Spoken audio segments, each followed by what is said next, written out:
last week we launched a new segment, Sandra, Countdown to Kansas City, with just 10 weeks left in the regular season before the NWSL Championship Final on November 23rd. That match, 8 p.m. Eastern on CBS, live from CPKC Stadium in Kansas City. Our Countdown to Kansas City segment is a rewind. We get to look back at all previous NWSL championships. Last week, we looked at 2013. This week, we are looking at the 2014 NWSL Final. FC Kansas City won the final. They lifted the trophy at the end of it all. But let's rewind and look at how it came to be. The final was set for Sunday, August 31st. It was a noon kickoff. Pacific Standard Time. Very interesting. Starfire Sports Stadium in Tukwila, Washington. There was 4,200 people in attendance, and it was the Seattle Reign, the Shield winners as the home team, versus second place finishers FC Kansas City. In the playoffs and at the end of the regular season, Seattle absolutely ran away with the Shield. They were 13 points ahead of second place FC Kansas City through 16 games. Seattle went 13-0-3. The only 3 losses for Seattle during their regular season came against Kansas City, who they ended up losing to in the final, Chicago, and Portland, who were reigning NWSL champions from 2013. And that was the spoiler alert. Season. Yeah, sorry, spoiler alert. I mean, you don't know. This happened 10 years ago. There are no spoilers, Sandra. No spoilers. Also, at the end of this season, Laura Harvey, head coach of the Seattle Reign, was given her first Coach of the Year award. Kim Little, who was making her NWSL debut in Seattle, had 16 goals, a then record in the NWSL, and was named the league MVP. But Seattle, Kansas City, they meet in the playoffs, and it was their third meeting. Remember, Kansas City defeated Seattle in their first meeting of the regular season. The next 2 meetings were draws. So throughout the playoffs, Seattle got first in the standings, so they took on fourth place Washington. It was a come-from-behind 2-1 win for the Reign. And number 2, FC Kansas City defeated the reigning NWSL champions, the third place Portland Thorns, 2-0. Now, Mark, our producer for these Wednesday segments, does such a good job of getting all the details. He sends us the full game clips, the highlights, all the info. And as always, I have to break out my NWSL almanac from Jen Cooper, the keeper. And in her book, Sandra, she has so many good, interesting nuggets. And listen to this one. The referees for the 2014 NWSL Final, assistant referee was Danielle Chesney, and the fourth was Katya Koroleva, who are 2 referees that we see featured in the NWSL week to week. Often. Representing and being referees in the league. So really cool to see that they were part of the 2014 final. Okay, let's run through the starting lineup. Seattle Reign, I'll start with them. In goal, Hope Solo, U.S. Women's National Team goalkeeper. In the back, it was Stephanie Cox, Lauren Barnes, Ellie Reed, Kendall Fletcher, Keelan Winters, Jess Fishlock, Kim Little, Naomi Kawasumi, Sydney LaRue, and Megan Rapinoe, managed by the one, the only Laura Harvey. No surprise there. Sandra, why don't you take us through FC Kansas City's lineup? Yeah, let's do it. Shout out to my Midwest siblings. This is how they lined up with Nicole Barnhart in net, Jim Piskowski, Kelsey Kallman, Lauren Holiday, Leanne Robinson, Jenna Richmond, Nikki Phillips, Becky Sauerbrunn, Erica Timrek, Merritt Mathias, and Amy Rodriguez, managed by NWSL Best, Vlatko Andonovski. I know, it's so crazy that it's so wild. Laura Harvey against Vlatko Andonovski. Laura Harvey is still with Seattle. She did leave for a small stint there in the middle of her tenure in Seattle. And Vlatko Andonovski is currently back with Kansas City, but is now the Kansas City Current, not FC Kansas City. They are different teams. It is a bit confusing. NWSL history and lore is a little bit confusing, but they are different teams. Some of the subs that were featured in this game include for FC Kansas City, Amy LaPelbit, Sarah Hagan came in, and Liz Bogus. Also, Bev Gabel came in for Sydney in the 67th minute for Seattle Reign. Now, some people may not know who that is. That is current Richmond Louisville head coach Bev Yanez. So she did get married. She changed her name. I always love to kind of I love it on these people and everything they did. I mean, there are a lot of familiar names across these rosters. Now, before we get into the nuts and bolts of actually how this game unfolded, I have to ask you, Sandra, how much of this did you know or remember before we started to do some research on this segment, before you watched the highlights or rewatched the game? Oh, I remembered it because I remember feeling like Seattle was going to take this. Like, I just was like, they're going to come out here flying. They're going to get a goal and not look back. That ended up not necessarily being the case in this particular game. But I also remember the the brightness of the game. Look, I'm remembering you going the rundown of this and saying that it was a noon kickoff, and that also kind of resonated with me as well, because we're running down the countdown to Kansas City for the 2024 championship, and then thinking about how in these early days it's a much different league than the one that we cover now week to week. And I would include in the way that the players have found their voices, have had not one but two versions of the CBA now. And a noon kickoff back then was just something that they were like, okay, this is it. Like, let's do it. Versus, now in this sort of tail end of the decade, going into a new decade of NWSL, players have been vocal about that. Like, why are we playing noon kickoffs? This is not good for our bodies. It's not good for that. But it's wild to think about then versus now. And also, shout out to Starfire Stadium. Like, that was also something that jogged my memory. I was like, oh, wow, this was actually a place where people went to go watch what is now become kind of like this Super Bowl caliber level type of event for women's soccer. So that still came into play, right? Where that's no longer the planning for a championship final. It's a neutral site now. And maybe back then it's just like they still tried to figure out ways to make sure that the home team or the team with the better record kind of still had a say in where they were going to host the game. And eventually that goes away as well. So a lot of fun. I know people are also here for the history and the lore as well. And these are the moments in which we kind of look at them and see those moments kind of come to life. Absolutely. Even, I mean, you touched on the noon local noon local kickoff. Now it's 8 p.m. prime time on CBS. Yes. Also the location of it, right? You think back, this was 4,500 fans at this 2014 final. 10 years later, in the 2023 final, we had over 25,000 fans. Like, wild. Insane. Attendance records being set weekly by so many NWSL clubs, but of course, championship wise, it is absolutely growing.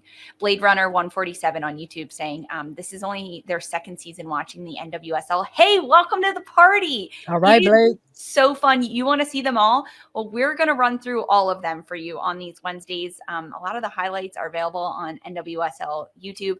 Go watch them after you listen to our summary and our recap, because these were electric. The early years of the NWSL, absolutely electric. Wild. You touched on it, Sandra, that for this game, Seattle against FC Kansas City, the Reign looked like they were going to dominate, right? So many people thought that coming into this match. They had just ran away with the Shield. They were doing so many excellent things to end the regular season.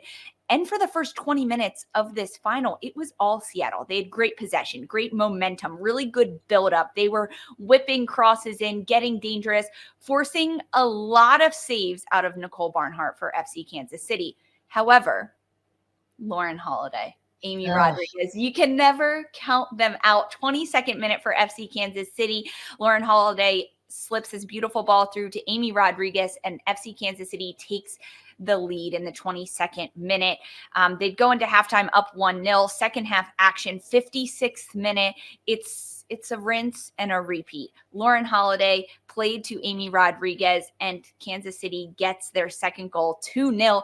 And they kind of rode this out for the majority of the second half. Seattle, though, was gaining momentum, trying to get back into it. It's kind of like the U.S. Youth U20 team. You can never count them out, because in the 86th minute, remember, Megan Rapinoe just fishlocked. This team was absolutely stacked off a corner kick. The first shot goes off the post, and then in the 86th minute, Megan Rapinoe finishes a goal for Seattle to cut the lead in half. The final 5 minutes of this match, once Seattle got one, were absolutely chaos. Rapinoe shooting, Jess Fishlock getting into the mix, Nicole Barnhart having to just lay life and limb on the line, and FC Kansas City to be incredibly disciplined defensively to hold Seattle off. Ultimately, they do so. Kansas City win the 2014 NWSL Championship 2-1 over Seattle. Lauren Holiday with 2 assists on the night to 2-goal A-Rod in the front, but Lauren Holiday earns the 2014 NWSL Championship MVP with her 2 assists.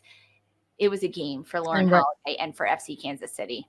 And rightfully so. Again, shout out to our producer Mark getting this image. It's reflective of maybe how we saw NWSL back then. A little bit blurry, maybe not so in focus, right, on some of these cameras back in the day. But goodness, what Sandra, a team. They had just won the National Women's Soccer League Championship. It's a daytime photo. There's no confetti. There are what are those? I can't. If you're looking, they're just elevated platforms.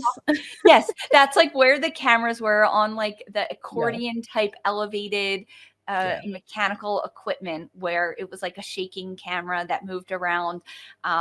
It's pretty funny to look back at that, and also thanks to all of those players who endured all of that to get to where we are now, where it's 25,000 fans, prime time on CBS, everything. The players even holding up the championship sign. No more holding up your own championship banner. There's a stage now for these players to celebrate on. It's a wild time. And it's just looking at the faces of some of these players, just, a couple that are still playing professionally, whether it's in NWSL or in USL, really. Shout out to Timrac. And it's just Lauren Holiday had rightfully winning MVP because of just an incredible game that she had. And I mean, this 2-1 scoreline, was, I think, reflective of some of the back lines that we saw, throughout that season. And then in this championship final, it's right that it was maybe a low scoring game, just because of the head to heads. I mean, I thought Keelan Winters on the other side of things for Seattle also had a good game, but they just didn't convert any of those chances. And we saw Seattle kind of attacking waves at some points, but just Nicole Barnhart, man, coming up big, really, really big. And that was a tough team to go up against, right? She'll Winters at the time.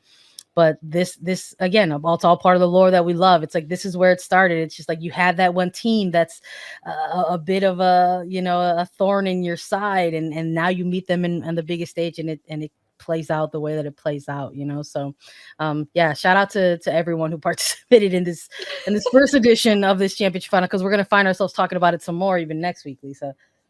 I know, every week, Sandra, we're diving into it and recapping it. Yeah, the players, I like that you shouted out some of the players that are still kicking it. Lou Barnes, still with Seattle. Also Jess Fishlock. So originals, OGs, they started in Seattle in 2013, won the Shield, and then made it to the final in 2014. Sydney LaRue, also on that team. Honorable mention, shout out to Bev Yanez, because she's a coach. Laura Harvey, still a manager. When you look at Kansas City, Nicole Barnhart, still playing in the league, absolutely crushing it. Becky Sauerbrunn, who is still playing in the NWSL. Erica Timrac, you gave a shout out to her in the Super League. Merritt Mathias, still playing in the league. Honorable mention, shout out to Amy Rodriguez, who was the head coach of Utah Royals to start this season. She is no longer there, though. And then Black Leninovsky, who is back at Kansas City. It's so weird to think, if we were in a time warp, I'd be like, what year is it? Is it 2014? What's happening? Yeah, it's 10 years later just to still find some of these common threads. And I loved kind of going down memory lane for this, because I'm gonna also shout out Ellie Reed, because we were talking about the U20 team, but Ellie Reed was part of that generation of players who won that U20 2008 World Cup. And I'm just God, this is just so wild, how you find all of these commonalities and all of these shared threads. And just not too long ago, Seattle had her as a national team replacement player on the roster in 2022. So she didn't get minutes, but just, you see those connections there that players have to their clubs for an extended period of time. And so like the fact that Reed found herself maybe not playing professionally for a little while at some point, eventually found her way back on as a national team replacement player for the then OL reign. So this for me, this particular segment for me that we're doing week in and week out until we get to the 2024 NWSL championship is really, really great. It's making me feel nostalgic, but it's also, I think, giving us an opportunity to kind of pay homage a little bit to these players that help really kind of build up this league. We're about a week removed or so from celebrating Alex Morgan and her retirement, and we talked a lot extensively about the fact that maybe there might not be a league if not for Alex Morgan and her generation of national team players.